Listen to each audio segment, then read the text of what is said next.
Morning guys, welcome back to the channel. Right, today we are going to be doing a board change, but it's actually two boards that we're going to do.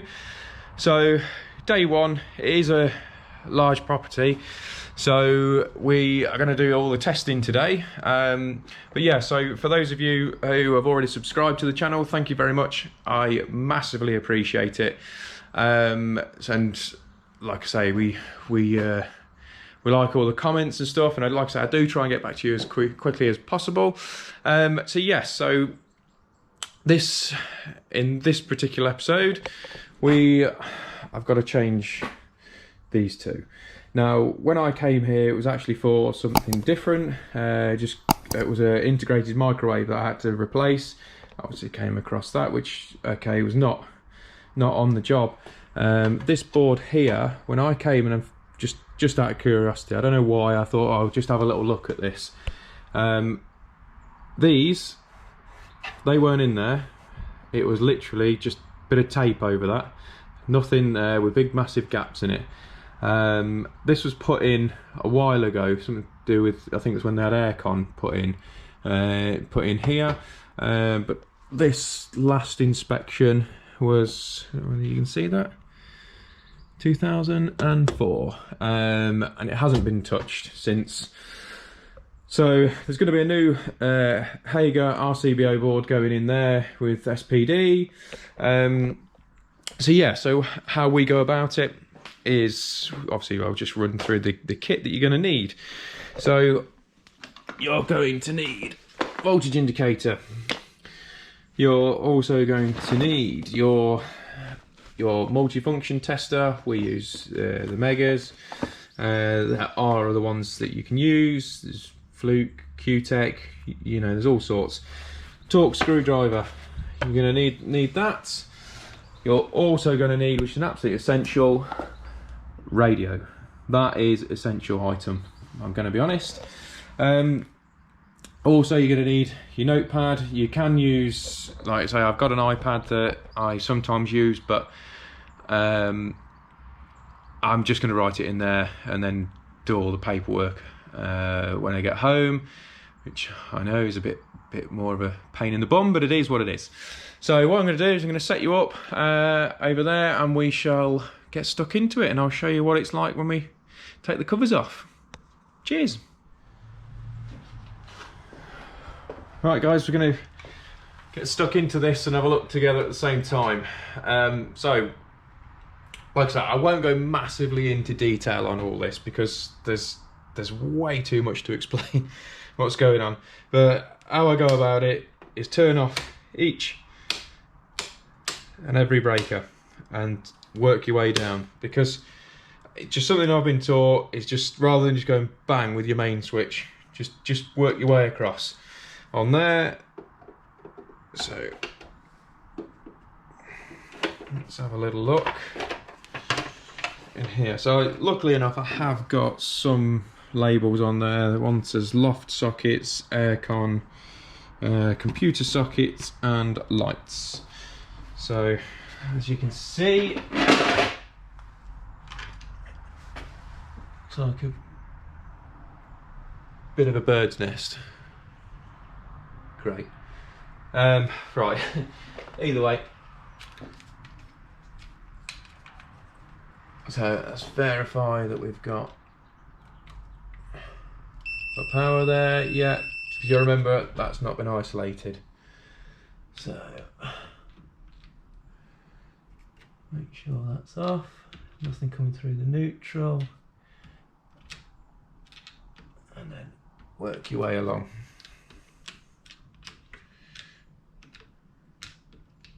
Obviously there's nothing on these, but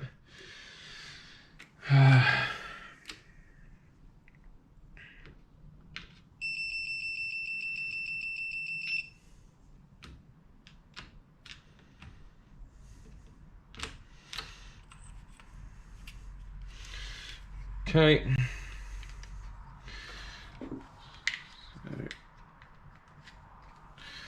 So she's off. Right, so what I'm going to do, because I'm not going to, I'm not going to walk around the house with you. So what I'm going to do is we'll do our end-to-end tests, and then I'll go off and I'll set you up on time lapse, and I'll just rattle through.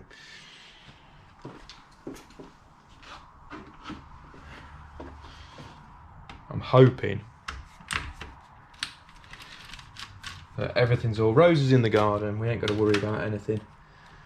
That's what I'm hoping.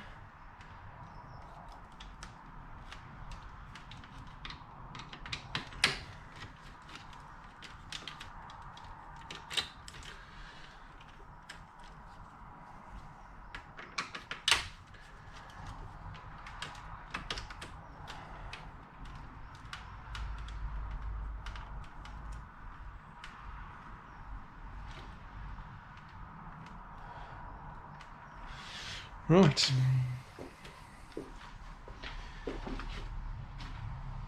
Let's see what we're dealing with.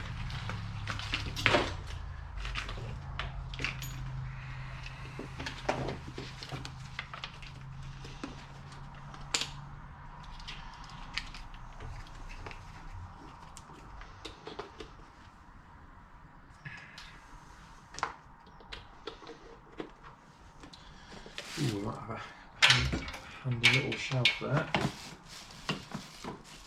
So let's put that down.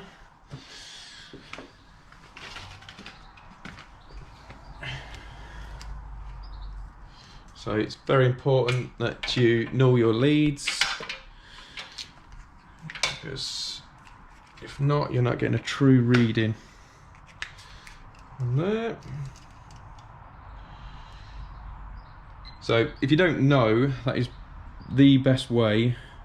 Null them. Not, I wouldn't do that, but it's the way I've always been taught, is put them together like that. You get better contact together, if you can see through there. So null those, set them back to 0, and let's see what we're up against. 0.54.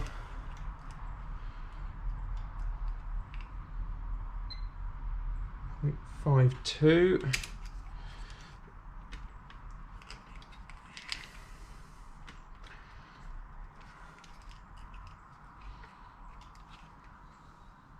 Oof.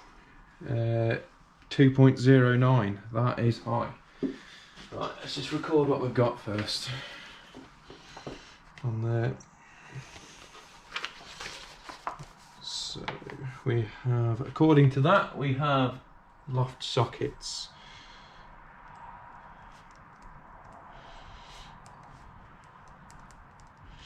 And I'll show you what that should be. What we got there, 2.08. Right. So if we calculate that,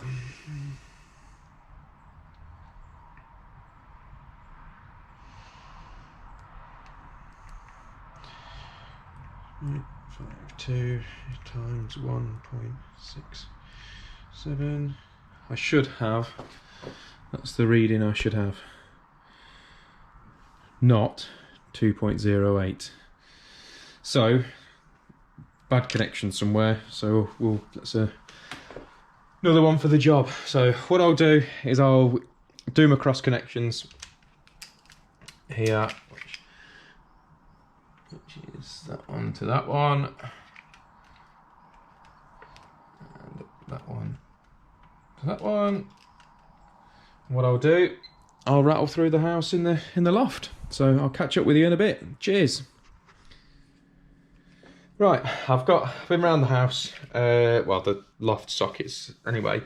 I've found that there's 2 sockets up there that have no earth continuity whatsoever. So I've had all the fronts off, tightened up all the connections and stuff. Cannot find, there's, in the back of the sockets actually look good.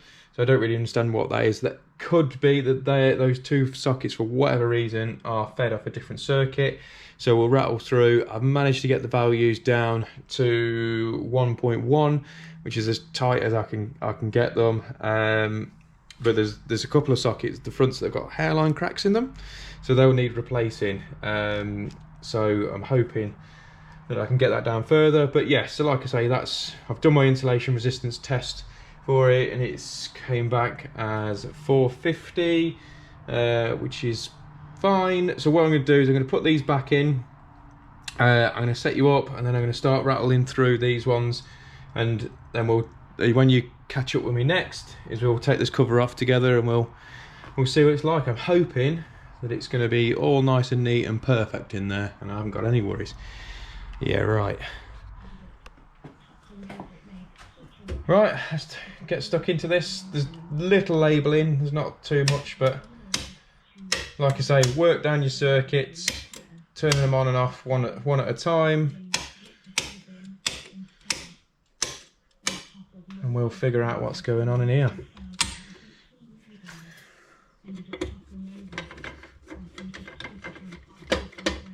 This is an old metal board.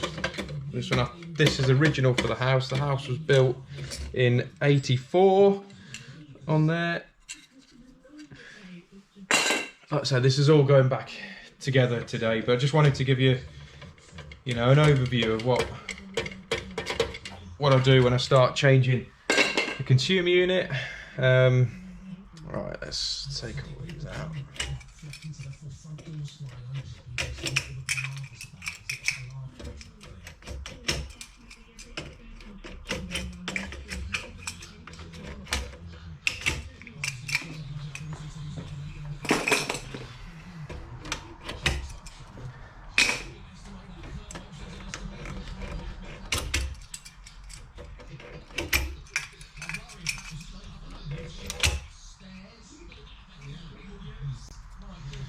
Tell you what, I'm just going to mark that, because I'm just ripping all these out, and probably as well to label that up a little bit. And that was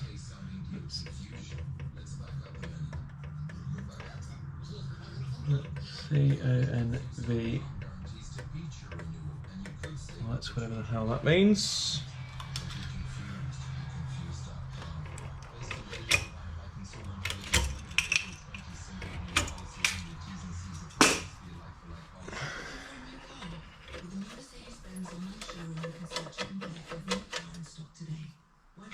Please be good, please be good. All nice and neat. That's what we're aiming for. No cables lashed in.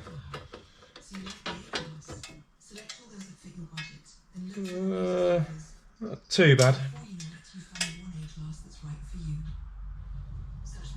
Looks like these ones here up to there have not been messed with at all. I think and probably that. I'm guessing an old immersion, that one.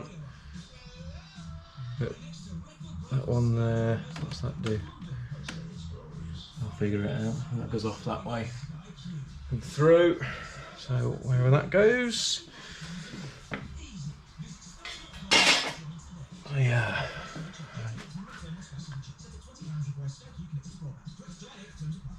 Right. Okay. What I'm going to do here, I'm going to start on this circuit here, and we'll work my way through. Like I say, the new board, because of all this lot coming up, is going to be mounted up here, so it gives me room to dress all the cables in tomorrow and get that all sorted. So yeah, so I'll set you up in time lapse, and I shall catch up with you once I'm getting stuck into it.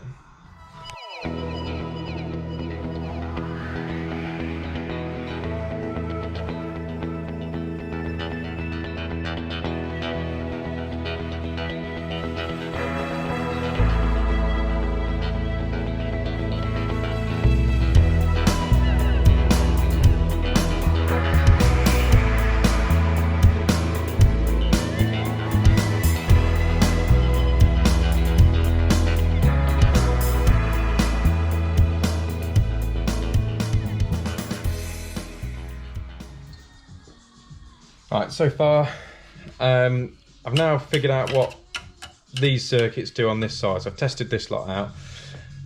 That one I'm not entirely sure, gonna be honest. Hob oven, kitchen sockets, utility sockets, and then that's the rest of the house. So, and this one here is for a fridge freezer, which is just the other side of that door.